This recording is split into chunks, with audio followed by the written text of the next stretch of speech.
Selanjutnya kita update riwayat pendidikan, kita klik. Untuk riwayat pendidikan di sini saya sudah sesuai ya, pendidikan terakhir. Ini tinggal saya sesuaikan seperti tadi. Kita klik ubah data, kemudian kita input nama sekolah. Nama sekolah ini disarankan tidak disingkat ya teman-teman. Jadi benar-benar menggunakan ejaan yang sebenarnya gitu. Misalnya kalau Universitas Indonesia disingkat UI itu tidak diperkenankan. Ini kita input, karena ini sifatnya free text, kita input Universitas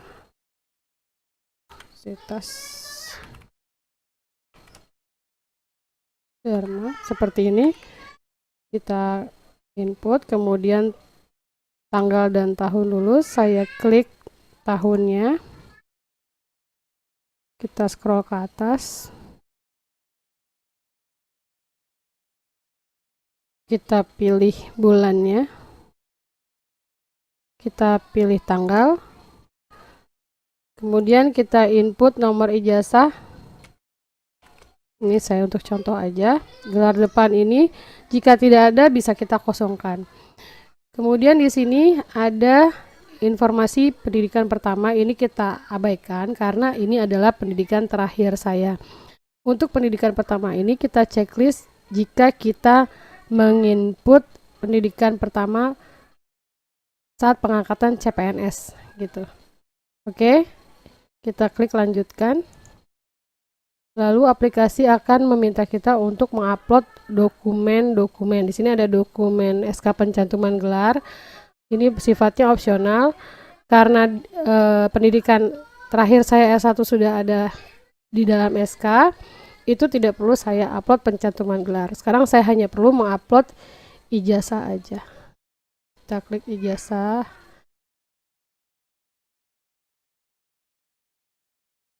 Oke. Kemudian transkrip nilai.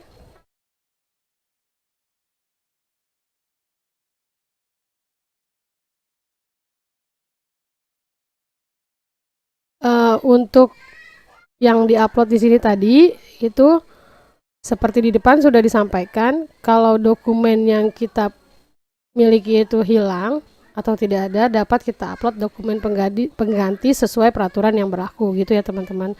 Lalu kita klik lanjutkan.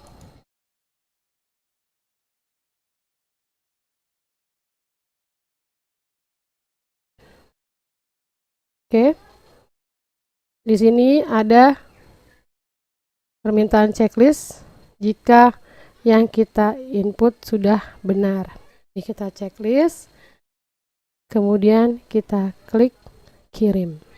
Ini sudah berubah menjadi selesai. Selanjutnya kita update riwayat jabatan. Ini karena saya sudah sesuai, saya klik ubah untuk melengkapi data yang belum lengkap. Di sini SK pelantikan, TMT pelantikan masih kosong. Saya lengkapi di tahun 2017 September. Oke. Untuk riwayat jabatan ini kita sesuaikan dengan jabatan terakhir yang kita ampu ya teman-teman. Lalu kita klik lanjutkan. Setelah klik lanjut, akan diminta untuk mengupload dokumen SK jabatan. Lalu kemudian ada dokumen SK pelantikan. Ini sifatnya opsional ya. Kalau ada SK-nya silahkan diupload, kalau tidak diabaikan aja. Nanti diklik lanjut, akan selesai. Ini kemudian akan saya kasih contoh untuk penambahan jabatan yang belum sesuai ya teman-teman. Untuk menambah jabatan terbaru, kita klik tambah baru. Ini saya berikan contoh jika teman-teman memiliki riwayat terakhir sebagai pejabat struktural. Ini kita pilih jabatan struktural. Unornya ini kita input, ini sifatnya bukan free text ya teman-teman, ini sifatnya autocomplete, jadi teman-teman cukup memanggil saja nama ownernya maka tabel referensinya akan muncul. Saya kasih contoh, misalkan teman-teman diangkat sebagai kepala bagian mutasi, maka kita ketik di sini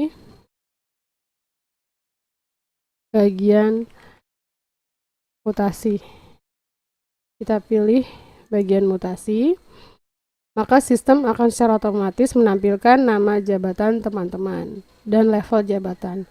Kemudian di input TMT jabatannya, TMT pelantikannya, nomor SK, dan tanggal SK.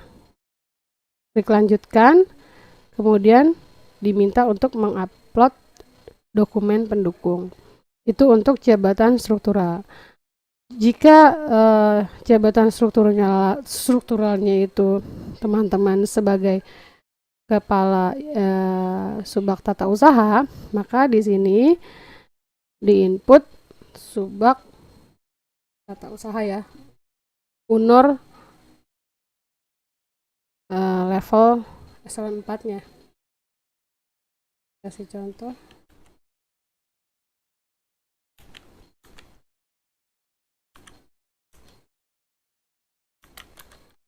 Seperti ini. Untuk bagian tata usaha, misalkan di tata usaha di IAIN Purwokerto, seperti itu. Jadi langsung dipanggil ownernya sesuai dengan SK jabatan yang kita punya. Kemudian untuk fungsional tertentu juga sama. Ini kita input langsung ke satuan terkecilnya. Karena kan kalau JFT itu langsung ya di level eselon 4. Jadi kalau saya ada di subak tata usaha, ini saya kasih contoh di IAIN Purwokerto. Di sini saya tinggal menginput jabatan fungsional saya. Ini juga sifatnya autocomplete. Kita cukup panggil aja nama jabatan kita apa. Lalu kita pilih. Kemudian kita isi TMT jabatan, pelantikan, nomor SK, juga tanggal SK. Lanjut, kemudian akan diminta untuk mengupload data pendukung. Sama juga perlakuannya untuk jabatan fungsional umum. Seperti itu ya teman-teman. Maka kalau kita sudah klik lanjutkan, riwayat jabatan ini akan berubah berwarna hijau. Artinya kita sudah punya 4 riwayat yang sudah kita selesaikan. Kita masuk ke riwayat PMK. Ini kita klik. Untuk riwayat ini, jika teman-teman tidak memiliki peninjauan masa kerja, maka teman-teman bisa langsung mengklik tombol data riwayat PMK sudah sesuai, karena kita nggak punya kan ya. Jadi kita klik, apakah akan ada konfirmasi? Kita jawab ya. Langsung otomatis berwarna hijau, dianggap selesai karena kita nggak punya PMK-nya. Kalau punya tadi cukup kita klik tambah saja. Sama prosesnya seperti sebelumnya. Itu untuk PMK. Selanjutnya kita update riwayat CPNS PNS kita. Di sini kita klik ubah. Kita input data-data yang kosong. Kita lengkapi ya teman-teman. Sini ada nomor SK CPNS. Ini saya input random sebagai contoh. Lalu tanggal SK CPNS. Kita scroll ke atas. Kita pilih bulan dan tanggalnya. Kemudian nama jabatan pada saat pengangkatan CPNS. Ini kita input. Ini sifatnya free text. Kemudian nomor SKPN-nya saya input juga random sebagai contoh. Tanggalnya kita pilih 2004 Desember. Oke. Ya, ini kita input nomor surat tanda pendidikan dan pelatihan. Ini saya random juga.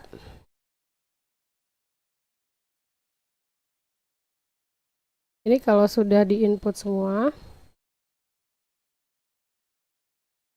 seperti tadi, sama.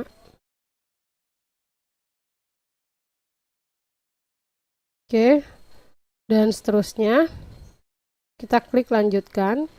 Kemudian akan diminta untuk mengupload dokumen pendukung. Kita klik lanjutkan, maka pada tampilan akan berubah berwarna hijau. Selanjutnya kita input riwayat diklat. Diklat atau kursus yang diinput adalah yang kita ikuti mulai dari pengangkatan pertama pada saat kita menjadi CPNS Kementerian Agama. Jadi kalau ada kursus atau diklat yang diikuti sebelum CPNS itu tidak perlu kita upload. Nah, karena ini sifatnya untuk PDM 2021 tahap awal, kita input yang terakhir aja dulu ya, teman-teman. Kalau di sini ada, kita ketik tambah baru. Kalau misalnya datanya sudah sesuai, kita klik data riwayat sudah sesuai, maka tombol akan menjadi selesai. Oke, saya berikan contoh untuk kediklatan yang belum sesuai ya, kita perlu update. Kita ketik tambah baru, kita pilih jenis diklatnya, contoh diklat fungsional, lalu nama diklatnya, contoh diklat Pranata Komputer.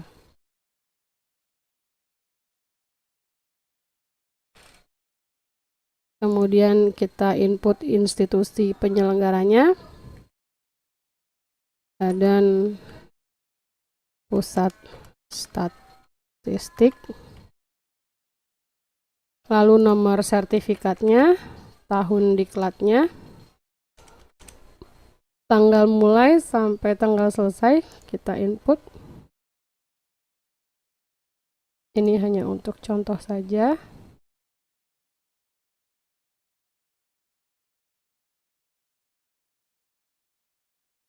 Oke, lalu durasi jamnya berapa lama? Disesuaikan dengan data yang ada pada sertifikat. Lalu kita klik lanjutkan, akan diminta untuk mengupload sertifikat diklat. Di sini saya ada contoh. Kita klik lanjutkan. Jika sudah sesuai, kita checklist, kemudian kita kirim. Lalu ini akan masuk ke desktopnya verifikator untuk diverifikasi. Maka riwayat diklat sudah selesai kita input. Tombol